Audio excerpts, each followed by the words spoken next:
Entitled Dad makes impossible requests and gets banned from the store. I used to work at the big orange hardware store as a loader way back in 2009.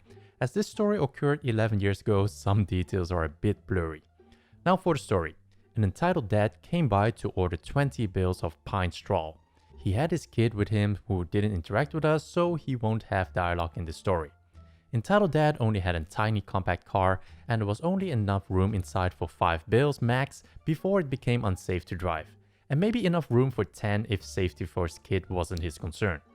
Here's what transpired. Me is me, Edie is Entitled Dad, TL is team leader, M is manager, me. Your car is too small for these. No, it's not. You can fit them in there. Can we tie some to your roof? Entitled Dad, no.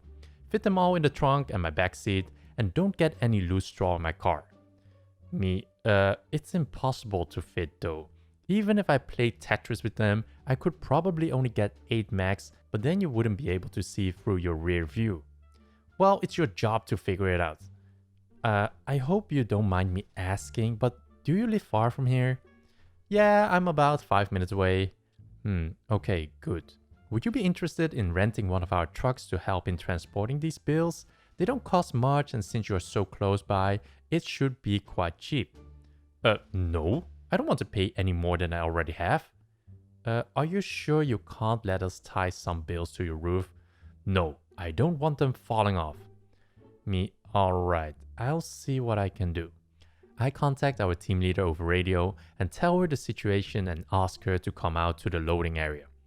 Team lead, sir, there's no way we can fit all 20 bills in your trunk and back seat. Are you sure you don't want some tied to your roof? Well, I don't want them falling off, and I don't want the twine too tight to weaken the bills. Well, would you be interested in one of our trucks? That will make it easier, or you can come back with a van or truck of your own. I want them in my car. TL, well, they won't all fit then. If you want to use your car, my loaders can fit whatever they can, and you can come back to get the rest. You can make as many trips as you want. Edie, I guess that will be okay. Team lead, okay, great. Looks at me and my loading partner. Fit whatever you can, and this gentleman will come back to get the rest. Me, alright, we'll do that. TL walks back into the store. Me and my loading partner grab some plastic sheets to lay down in his trunk, back seat, and floorboards. Entitled Dad, wait a minute. What the hell is that you're putting in my car? Me, plastic sheets to keep loose straw from getting in your car. You can't do that. I don't want your trash in there. Sir, you just said you didn't want loose straw and this will prevent that. Well, can you get your supervisor again or something? I don't want your trash. Me, sir, all she is going to do is reiterate what I just said. If you don't want loose straw in your car, then I really suggest taking this plastic. Edie, call the lady on your radio again and get her out here. Me, alright. Calls for team lead again and requests her to come back to the loading area. Team lead, sir, you just said you don't want loose pine straw in your car, yes? Edie, yeah, that's right, and I don't understand why that means I have to take your trash with me. Sir, that's not trash. It's sheets of plastic that we have for the sole purpose of preventing spills in customers' vehicles. My loaders are only taking precautions so they can fulfill your request. Edie, first, you morons can't fit all my items in my car and now you want me to take your trash with me? Sir, I've just said that is not trash. And it's impossible to fit 20 bills in your car, and that's why we have agreed you could take them in multiple trips. Please don't yell at me because I'm just here trying to help you. Edie, do you have a supervisor or someone else I can talk to? Because all of you are being useless. Team lead, I can call the store manager for you if you would like. Yes, I would like to speak to your manager and have you and, points at me and my loading partner, your two morons workers fired for not being able to fulfill a simple request. TL calls the manager and asks him to come to the loading area. Manager, what's going on here? Sir, why are you yelling? Edie explains the situation to manager. Manager, sir, if you don't want loose pine straw in your vehicle, then I would definitely suggest you to take the plastic. Edie, I don't want your effing trash. Sir, can you follow me? Finally, someone is doing their job and helping me. Manager leads ED to the customer service desk and makes the clerk refunds ED's order. Manager, now you need to leave my store. ED, what do you mean? You weren't giving me those bills for free? Manager, you were abusing my employees and used profanity at me? You will leave and you are banned from my store. Get out before I call the police. ED gets in his car and peels out of the parking lot. It may be the day before you get married. I know we divorced 27 years ago, but tonight is the night I get your father back. As the heading says, my parents divorced 27 years before this happened. It's always been civil on my dad's side of things. He had custody of us 3 kids and never said a bad word against our mom. My mom, however, blamed every negative thing in her life on him and or my stepmother. I moved to England from Australia and ended up marrying the man I moved with for. Coming from Australia, my whole ginormous family was coming, excluding the woman who was now ex-stepmother. Chalets were booked, everyone's happy and excited. With my whole family coming, brothers, sisters, their partners and children, aunts, uncles, etc., we all agreed to book in the same place and have a bit of holiday family reunion. This place happens to have its own little pub run by 2 friends of ours. We spent the week sightseeing, doing wedding prep and playing in the snow, a novelty for Australians, the first and likely last time they'll see it. Night before the wedding, we all decided to have a meal at the bar.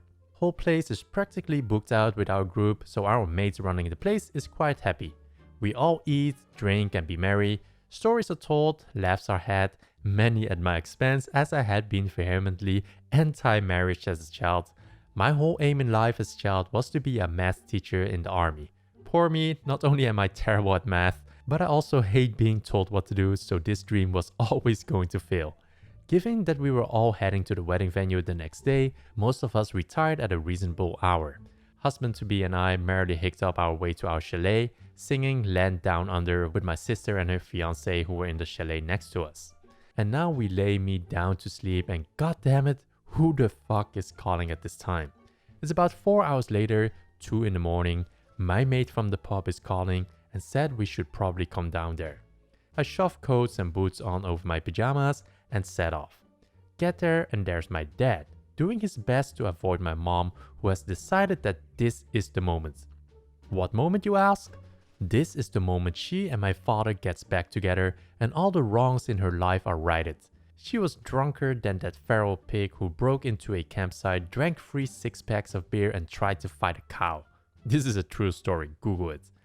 Dad didn't want to leave her at the bar alone, but he also didn't want to walk her back to her chalet and have her get the wrong idea, so he would ask my mate to call me.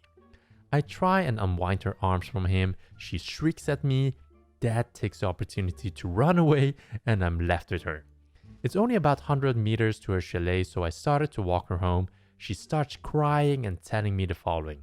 Mom, your father loves me still, I know it. Me, Mom, can you just stop and think about what you're saying? Mom, it has been so long since I had a man like your father. He satisfied me more than anyone I've been with. He got a... Me, seriously, no thanks. You can stop. Mom, really, that just makes me tremble. At this point, I stop walking. I hold her shoulders, look her in her very drunk eyes, and tell her that I do not need to know about her sex life with my dad ever. She burst into tears and told me that I ruined it all. I asked her to explain. Apparently, my wedding was going to be a catalyst for their getting back together, and she was going to give this to me for my wedding present. Having 2 entitled parents to hold my hands and walk me down the aisle, she then started shouting that it would all have worked and I had to ruin it by showing up just when she was making her move. I sigh. I sigh again. I sigh once more for good measure and then ask her if she could please, just for this week, keep her shit tidy and calm. I remind her that I'm getting married and that I didn't really want to be standing ankle deep in the snow at 2 in the morning listening to her talk about manipulating my dad into having sex with her. Readers, she toddled me. She sat in the snow, crying and refused to move until I told her that she could get back together with my father. So I left her there. I believe the snow worked its wonders on her burning lions because she didn't bother my dad again about getting back together. Tragically, it didn't stop her general entitlement. She still made her best effort at the wedding to attention seek and cause drama. So that's the story for today's video. If you enjoyed this and want to watch more videos, then click here for more stories, or go check out the info cards in the right corner for more videos.